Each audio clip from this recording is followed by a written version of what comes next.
Morning, good afternoon, or good evening, my beautiful hot messes. My name is Mistress Lavender, and welcome to my reading channel where I have books that I want to read. Today's book we're reading Still Like an Artist by Kleon. It is 10 Things Nobody Told You About Being Creative. We are on chapter 6, The Secret, Do Good Work, and Share It with People. So let's get started. We are on page 77. I'm going to read a little picture thing. It says, what you love, what loves you back, and in the middle, if you're lucky. Okay. In the beginning, obscurity is good. I get a lot of emails from young people who ask, how do I get discovered? I sympathize with them. There's a kind of fallout that happens when you leave college. The classroom is a wonderful, if artificial, place. Your professor gets paid to pay attention to your ideas, and your classmates are paying to pay attention to your ideas. Never again in your life will you have such a captivated audience. Hold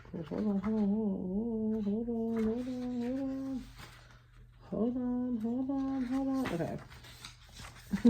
Page 78. Soon after, you learn that most of the world doesn't necessarily care what you think. It sounds harsh, but it's true. As writer Stephen Pressfield says, it's not that people are mean and cruel, they're just busy. This is actually a good thing, because you want attention only after you're doing really good work. There's no pressure when you're unknown. You can do what you want, experiment, do things just for the fun of it. When you're unknown, there's nothing to distract you from getting better. No public image to maintain. No huge paycheck on the line. No stockholders. No emails from your agent. No hangers on.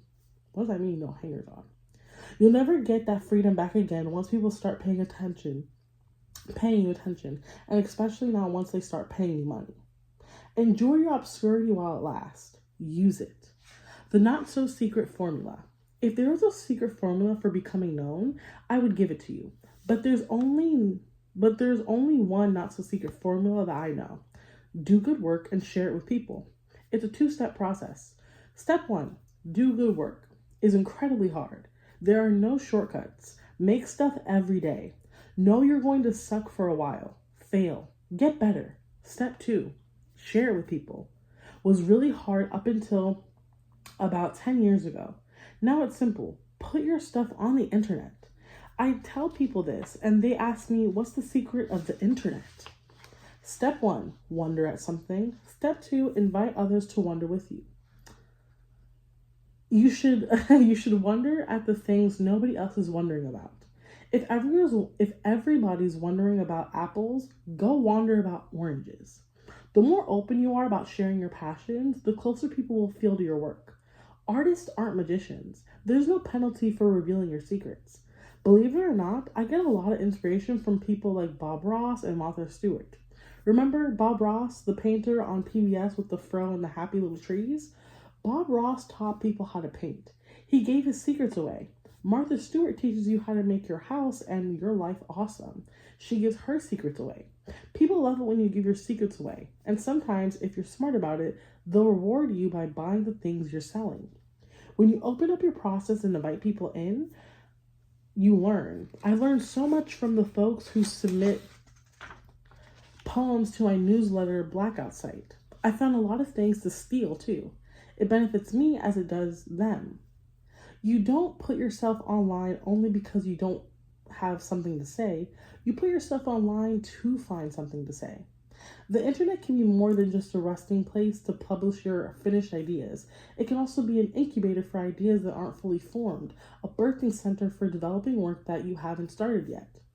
A lot of artists worry that being online will cause them to make less work, but I found that having a presence online is a kick in the pants.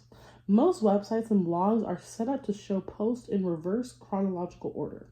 The latest post is the first post that visitors see, so you're only as good as your last post. Ooh, that's interesting. This keeps you on your toes.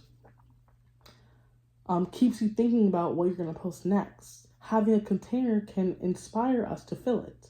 Whenever I become lost over the years, I just look back at my website and ask myself, what can I fill with this? Life of a project, there's like a picture. It says, this is the best idea ever. Okay, this is harder than I thought. This is going to take some work. This sucks and it's boring. Dark night of the soul, period. And it will be good enough to finish because I learned something for next time. It's done and it sucks, but it's not as bad as I thought. Honestly, that's so true. Stones from my friend Maureen McHugh. Share your dots, but don't connect them.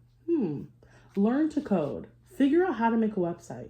Figure out blogging. Figure out Twitter and social media and all the other stuff. Find people on the internet who love the same things as you and connect with them.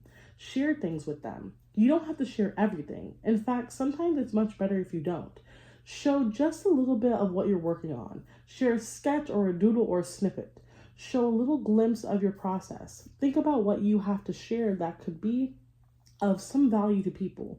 Share a handy tip you discovered while working, or a link to an interesting article. Mention a good book you're reading. If you're worried about giving your secrets away, you can share your dots without connecting them. It's your finger that has to hit the publish button. You have control over what you share and how much you reveal. Don't worry about people stealing your ideas. If your ideas are any good, you'll have to ram them down people's throat. Period.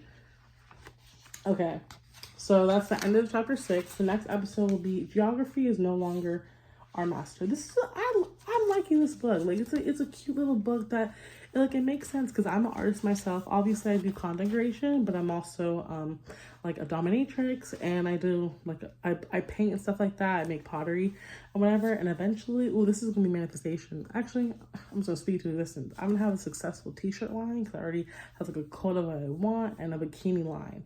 Hint hint. You know what I'm saying? I just know what's gonna happen. I'm just thinking of my website. But yeah, I don't know.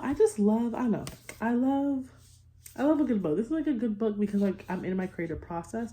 And this is like stuff that it's like you already know it. When you read it, you're like, duh, that makes sense. So good book. Good book, Austin. Thank you. But again, my name is Mistress Lavender. Thank you so much for joining my YouTube. And since we're like family, you might as well like, comment, and subscribe and turn your post notifications on. You know what I'm saying? Like, you already love me. Like, you're obsessed with me by now. Like, just support me, you know what I'm saying? But yeah, have a great day, drink your water, eat some food, and remember, I'm gonna do this again, so subscribe so you can see the next episode. You know what I'm saying? Okay. And let me know what book you're reading if you want to. But you should. And if you're not reading a book, you should. Why am I still talking? Okay, bye guys.